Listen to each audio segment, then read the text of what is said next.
Pernah nggak sih, kamu tahu persis apa yang harus kamu lakuin, tapi entah kenapa nggak kejadian. Bukan karena nggak tahu caranya, bukan juga karena nggak niat, tapi selalu ada aja jaraknya antara tahu dan jalanin. Aku sering mikir, yang salah itu disiplin atau cara kita ngertiin diri sendiri. Buat kamu yang baru nyasar ke sini, channel ini tempat buat mikir bareng, bukan buat ngajarin, bukan buat sok bener. Tapi di sini kita ngobrol soal hal-hal yang sering kita rasain, tapi jarang kita omongin. Kalau kamu ngerasa obrolan kayak gini relevan, kamu boleh subscribe, biar kita bisa terus satu ruangan di video-video selanjutnya.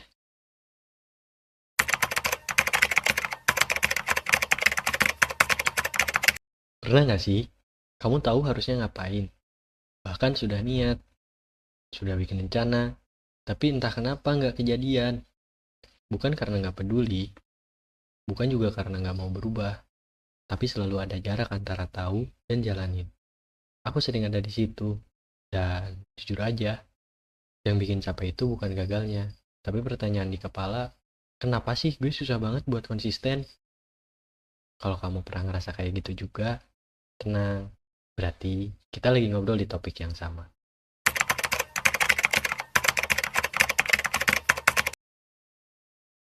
Aku penasaran, bukan buat cari pembenaran sih, tapi pengen ngerti aja sebenarnya apa yang lagi kita hadapi. Ada psikolog, namanya Angela Duckworth. Dia banyak riset soal disiplin dan grit. Self-disiplin itu kemampuan buat tetap jalan, bahkan pas lagi nggak pengen. Bukan karena dipaksa, tapi karena kita sadar ini penting buat versi diri kita nanti. Kalau grit, itu soal bertahan, bukan soal cepat, tapi soal nggak berhenti.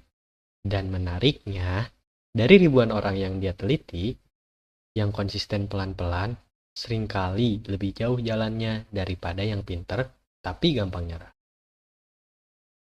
Dan ini yang sering kita salah paham. Disiplin itu bukan soal keras ke diri sendiri.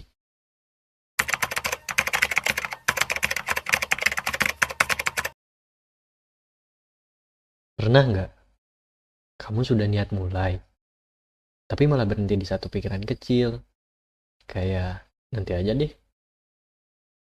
Kalau kamu jujur sama diri sendiri, yang kamu tunda itu apa sih? Mulai kerja, ngerjain tugas, atau hal kecil yang sebenarnya cuma kamu butuh 5 menit buat ngerjainnya. Pas kamu nunda, apa yang kamu rasain duluan? Capek, penuh, atau cuma pengen berhenti mikir sebentar? Dalam psikologi, ada istilah namanya delay of gratification. Tapi sebelum bahas istilahnya, aku penasaran deh, seberapa sering kamu milih yang enak sekarang, walau tahu nanti bakal kepikiran lagi. Dan pas akhirnya benar-benar ngerjain, kamu pernah ngerasa, ternyata nggak seberat yang aku bayangin ya? Nah, masalahnya, otak manusia itu suka aman. Jadi, aku pengen tanya ke kamu. Waktu kamu scroll tanpa sadar, itu beneran pengen hiburan atau lagi pengen kabur sebentar? Waktu kamu rebahan lama, itu malas atau badanmu sebenarnya minta istirahat? Kalau kita lihat dari sini, nunda itu selalu salah nggak sih? Atau itu justru sinyal kalau ada yang lagi nggak beres di dalam diri kita? Kamu pernah nggak maksa diri buat disiplin, tapi akhirnya malah makin burnout?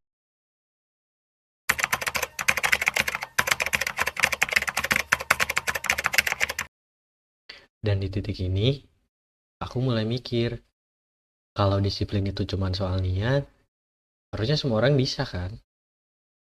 Tapi kenyataannya nggak sesederhana itu.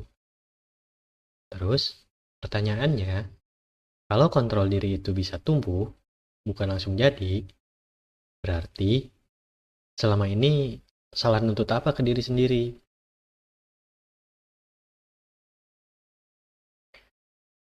Kalau aku rangkum obrolan kita hari ini, masalahnya sering kali bukan karena kita nggak tahu, bukan juga karena kita kurang niat, tapi karena kita terlalu keras sama diri sendiri dan lupa kalau disiplin itu proses, bukan karakter bawaan.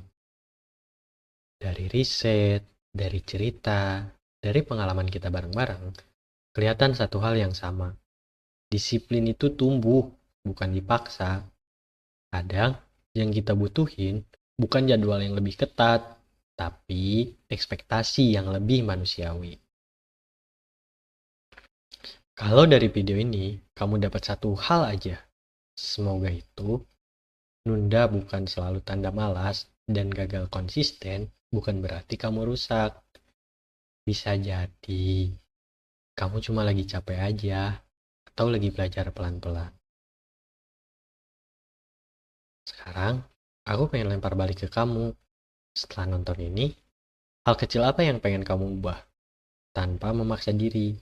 Atau mungkin pertanyaan apa tentang disiplin yang masih belum kejawab? Tulis di komentar, kita ngobrol bareng. Bukan buat mencari siapa yang paling benar, tapi biar kita sama-sama gak pernah ngerasa sendirian.